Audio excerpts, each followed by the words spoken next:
Menteri Pertahanan Syafri Syamsuddin melihat langsung berbagai alutsista, termasuk pesawat tempur Dassault Rafale yang dibawa kapal induk Prancis Charles de Gaulle. Kapal induk bertenaga nuklir ini tengah di Lombok, Nusa Tenggara Barat. Dengan naik heli Caracal milik TNI Angkatan Udara, Menteri Pertahanan Syafri Syamsuddin berkunjung ke dalam kapal induk Charles de Gaulle, selain juga bertemu dengan Menteri Pertahanan Prancis Sébastien Lecornu. Kedatangan Menhan untuk melihat langsung sistem manajemen tempur dan berbagai alutsista yang dibawa kapal induk. Salah satu yang dilihat langsung oleh Syafri adalah pesawat tempur Dassault Rafale. Indonesia telah menandatangani kontrak yang berlaku efektif untuk pembelian 42 unit Dassault Rafale dari Prancis. Yang depan ini ya, arah depan. Fotonya sama dan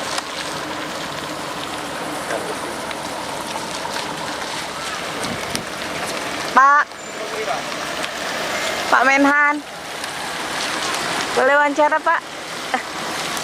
sedikit Pak. Tadi saya dibawa keliling melihat combat management system, kemudian juga melihat Rafale yang kebetulan kita pesan di Prancis, sehingga saya bisa melihat langsung peralatan alutsista lengkap dengan persenjataan yang menempel di pesawat itu. Saya kira itu yang paling penting, kami meningkatkan hubungan persahabatan seperti halnya Presiden Prabowo meningkatkan hubungan persahabatan dengan Presiden Macron.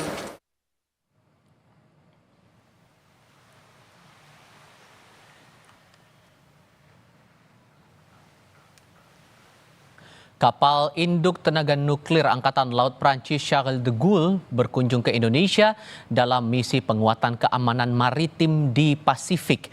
Selain lebih dari 1.700 personel, kelompok tempur kapal induk Prancis ini juga membawa sejumlah alutsista di dek kapal. Di antaranya jet tempur Rafale, pesawat mata-mata Hawkeye, dan heli laut Dolphin. Kapal induk Charles de Gaulle pernah dikerahkan dalam berbagai misi tempur di Timur Tengah.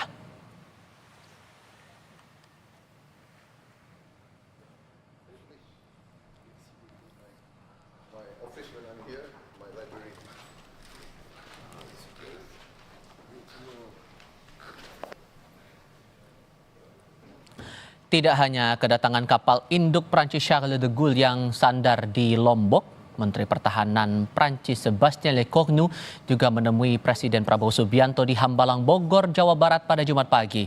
Lecornu mengaku berdiskusi dengan Prabowo tentang tantangan geostrategis global. Pada akhir acara, Lecornu menyerahkan kenang-kenangan helm pilot tempur Angkatan Udara Prancis kepada Presiden. Diketahui Indonesia memesan 42 unit pesawat tempur Rafale dari Prancis yang dimulai pengadaannya saat Prabowo masih menjabat sebagai Menteri Pertahanan.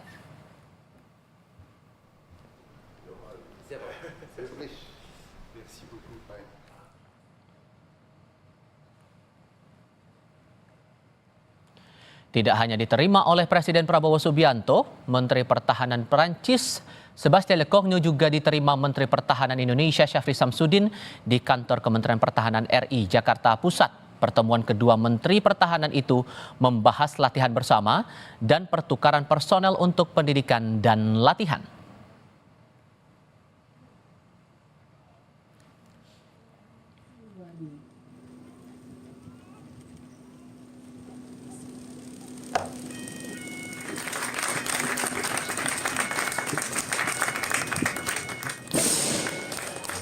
TNI Angkatan Laut bakal mengoperasikan 2 unit kapal perang buatan Italia yang akan menjadi kapal tempur terbesar di jajarannya.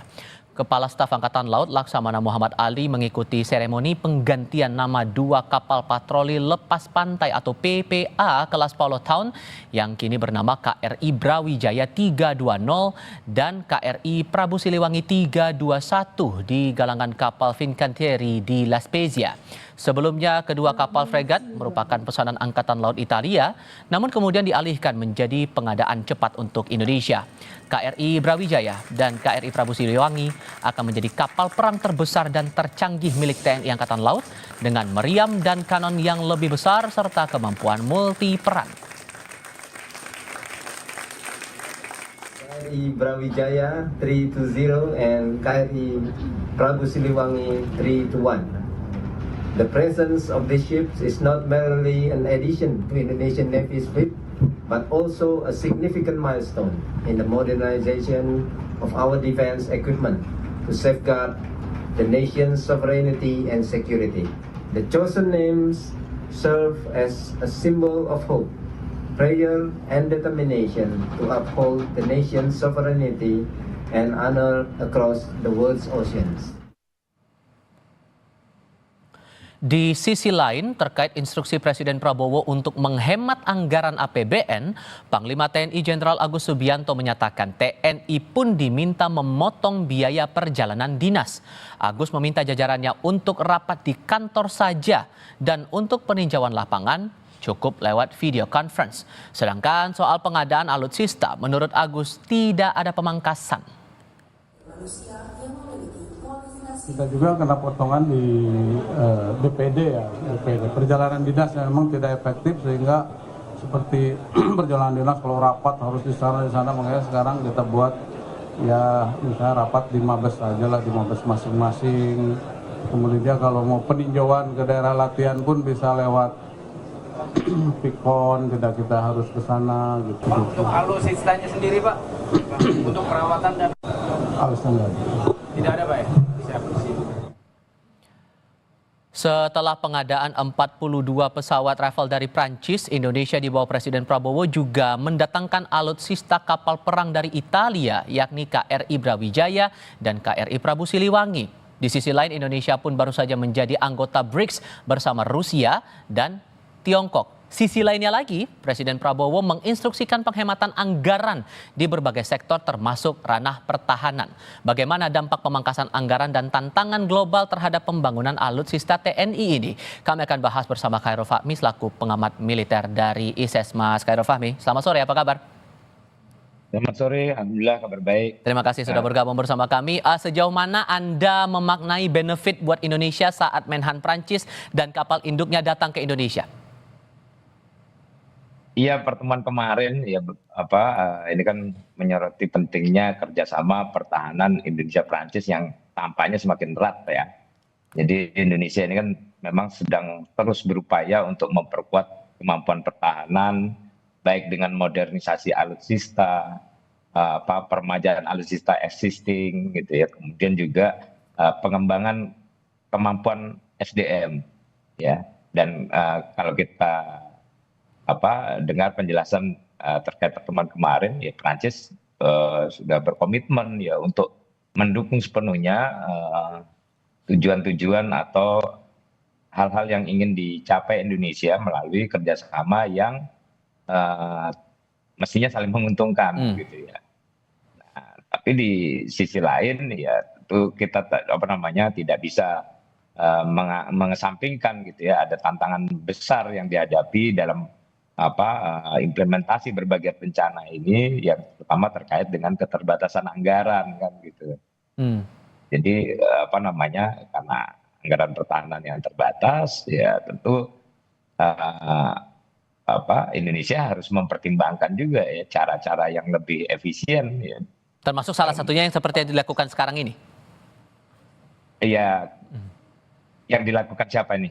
Yang sedang berlangsung dengan pertemuan itu tadi, kemudian kita juga melihat Indonesia membeli fregat PPA dari Italia. Anda merasa ini sebagai upaya dari bagian dari arahan dari Presiden Prabowo untuk hemat anggaran itu tadi? Iya, itu hemat ini dalam artian ada berbagai cara yang ditempuh ya, misalnya dengan pengadaan bertahap, mencari sumber pembiayaan yang lebih fleksibel, kemudian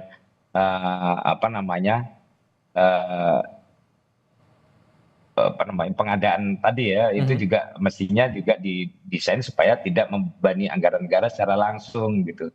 Itu yang ingin dicapai, dan karena itu juga manfaat yang diharapkan didapat dari kerjasama yang saling menguntungkan antara Indonesia Prancis misalnya, itu tentu juga diarahkan pada tidak saja terkait dengan belanja gitu ya, tapi juga terkait dengan pengembangan kapabilitas SDM segala macam yang itu mungkin berupa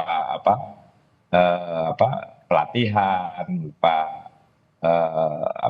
transfer teknologi yang mungkin berkaitan dengan tadi dengan dengan belanja yang sudah berjalan.